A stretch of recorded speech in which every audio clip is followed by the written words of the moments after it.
पूर्व केंद्रीय मंत्री माधवराज सिंधिया बंगाली चौराहे स्थित प्रतिमा को स्थानांतरित कर समीप के जैन मंदिर के सामने शिफ्ट किया गया।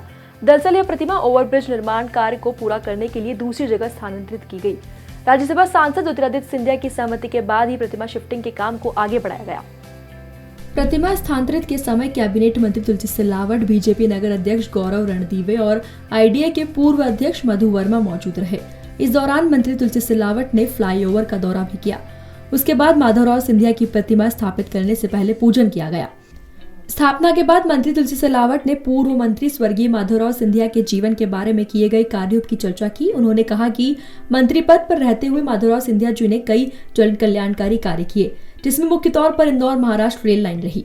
आप जानते हैं स्वर्गीय माधवराव सिंधिया जी का संकल्प था, सोच था, चिंतन था कि राज्य का विकास समग्र तभी होगा जब अंतिम व्यक्ति का विकास हो। विकास के अंदर सिंधिया जी के संकल्प को, उस सपनों को, उस लक्ष्य को, उस उद्देश्य को हम साकार करने में पूरा प्रयास, पूरी कोशिश करेंगे, क्योंकि स्वर्गीय माधवराव सिंधिया जी इंदौर, राष्ट्र और मध्य प्रदेश विकास और प्रगति के लिए जाना जाता है।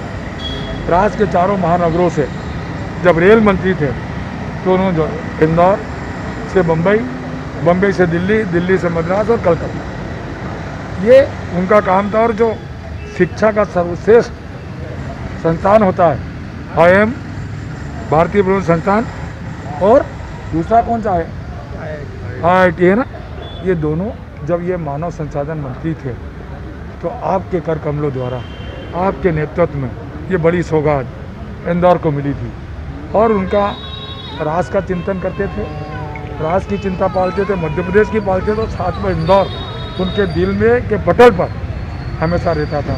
उसी परंपरा के निर्वाह करने के देश के पूर्व केंद्रीय मंत्री ज्योतिरादित्य सिंधिया जी भी हमेशा मध्य प्रदेश के और प्रयास, विकास और प्रगति के लिए इंदौर का भी विकास और प्रगति में उनका हमेशा सोच रहता है, हमेशा सहयोग रहता है।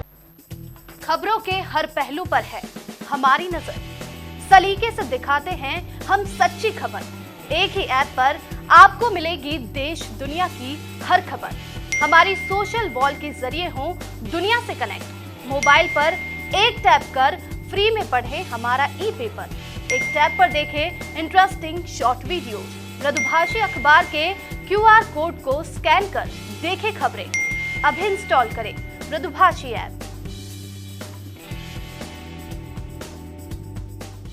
वहीं कार्यपालन यंत्री गिरिजेश शर्मा ने बताया कि नियमानुसार ब्रिज निर्माण 2 वर्ष में काम पूरा होना था, लेकिन प्रतिमा के चलते निर्माण में विलंब हुआ। साथ ही कोरोना के चलते लॉकडाउन और मेट्रो के कारण भी काम रोकना पड़ा, जिसके कारण ब्रिज बनने में लंबा समय लगा।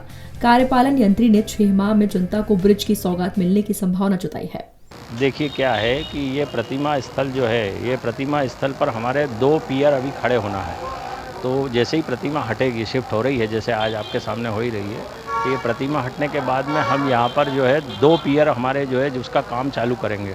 दोनों पियर की नीचे से फुटिंग, फाउंडेशन कंप्लीट करके, सब स्ट्रक्चर कंप्लीट करके हम ऊपर आएंगे। उसके बाद में फिर हमारे आजू बाजू के 2 स्पान उस तरफ और 2 स्पान इस तरफ, ऐसे 4 हमारे छत के कार्य बचेंगे। 20-20 मीटर के 4 स्पान, 80 मीटर का मतलब 20 दूना 40 और 40 इधर, ऐसे 80 मीटर हमारी टोटल लंबाई की छत डाली जाना है। उसके लिए लगभग हम एक स्पान के लिए 1 माह के हिसाब से लगभग 4 महीने हमको इनको पूर्ण करने में समय लगेगा।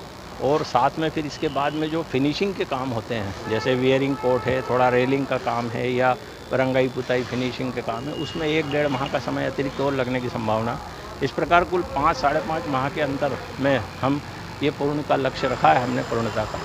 मृदुभाषी से जुड़ने के लिए वीडियो को लाइक, शेयर और सब्सक्राइब करें। साथ ही नोटिफिकेशन के लिए बेल आइकन दबाना ना भूलें।